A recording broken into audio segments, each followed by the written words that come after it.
తీసుకొని వాళ్ళందరినీ చైతన్యం చేసి విప్లవోద్యమంలోకి తీసుకురావాలి, వ్యవసాయ కార్మికుల్ని ముందు వరుసలో నిలబెట్టాలని చెప్పాడో ఆయన స్ఫూర్తితోటి ఆయన చూపించినటువంటి లక్ష్యాన్ని చేరుకునే పద్ధతిలో అన్ని గ్రామాల్లోకి మీరు అందరూ వెళ్ళి పనిచేసి మన ఉద్యమాన్ని బలోపేతం చేస్తారని, ఆ విధంగా అనేక వర్గ పోరాటాలకు నిలయంగా వర్గ పోరాటాల కేంద్రంగా మన సంఘం ఉండాలని, ఈ జిల్లాలో ఉన్నటువంటి బలమైనటువంటి సంఘంగా మన సంఘం ఉండాలని చెప్పేసి విజ్ఞప్తి చేస్తూ నాకు ఈ అవకాశం ఇచ్చినందుకు పేరున ధన్యవాదాలు తెలియజేస్తూ ముగిస్తున్నాను. శ్రీనివాస్ గారికి ధన్యవాదాలు. ఒక 5-10 నిమిషాల లోపల మనం ఈ రిపోర్ట్ సెషన్ పూర్తి చేసుకున్నాం. ఇప్పుడు మన సంవత్సర సంఘాలు వచ్చాయి, ప్రతి సంఘాలు. ముందు సిఐటియు జిల్లా కార్యదర్శి ఏజే రమేష్ గారు ఈ మహాసభ సందర్భంగా స్వాగత సందేశాన్ని తెలియజేస్తారు. అది మాట్లాడాల్సింది. అధ్యక్షవర్గం, మహాసభకి ముఖ్య అతిథిగా హాజరైన మన సంఘం అఖిల భారత ప్రధాన కార్యదర్శి వెంకట గారికి, వేదిక మీద ఉన్న వ్యవసాయ కార్మిక సంఘం జిల్లా నాయకత్వానికి, మహాసభకు హాజరైన ప్రతినిధులందరికీ సిఐటియు భద్రాద్రి కొత్తగూడెం జిల్లా కమిటీ నుంచి హృదయపూర్వకమైనటువంటి శుభాకాంక్షలు తెలియజేస్తూ ఉన్నాము. ఈరోజు ఒక ప్రత్యేక పరిస్థితుల్లో ఈ మహాసభ జరుగుతున్న విషయాన్ని కమిటీ వెంకట్ గారు చాలా విషయాలు ఉదాహరణతో సహా తెలియజేశారు. ఇవాళ నిన్ననే మోడీ గారు ప్రధానమంత్రిగా నెహ్రూ గారి కంటే అత్యధిక కాలం పరిపాలన చేశారని సంబరాలు జరుపుకునేటువంటి కార్యక్రమాన్ని దేశవ్యాప్తంగా నిర్వహించారు.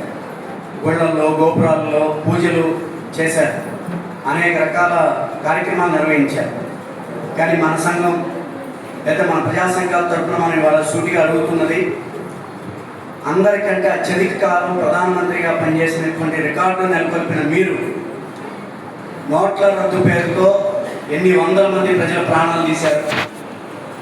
కీలకమైనటువంటి కరోనా సమయం వచ్చినప్పుడు ప్రజల ప్రాణాలని గాలి వదిలేసి వేలాది మంది ప్రజల యొక్క చావుకి కారణమైనటువంటి మీ పరిపాలన ఈ 12 ఏళ్ల కాలంలో సంబరాలు చేసుకునేటువంటి అంత అవసరం ఉన్నటువంటి కాలం అని చెప్పేసి ఈరోజు మనం సూటిగా అడగాల్సినటువంటి అవసరం ఉంది.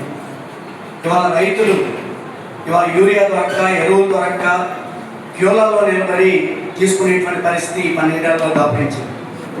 ఆఖరికి చివరికి గ్యాస్, మన ఇళ్లలో వాడుకునేటువంటి డొమెస్టిక్ గ్యాస్ ఏదైతే ఉందో ఆ గ్యాస్ కోసం కూడా క్యూలలో నిలబడాల్సినటువంటి గత్యంతరం ఏర్పడినటువంటి ప్రస్తుత పరిస్థితి ఉంది. మనకి 12 సంవత్సరాల కాలంలో దేశాన్ని ఇవాళ 3వ అతిపెద్ద ఆర్థిక వ్యవస్థగా అభివృద్ధి చేశాం.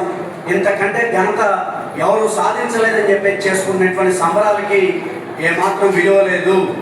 కాబట్టి ఇవాళ దేశంలో ఉన్నటువంటి 145 కోట్ల మందిలో 130 కోట్ల మంది ఈరోజు సామాన్య బడుగు బలహీన వర్గాలకు సంబంధించిన ప్రజలు, అలాగే మధ్యతరగతి ప్రజలు.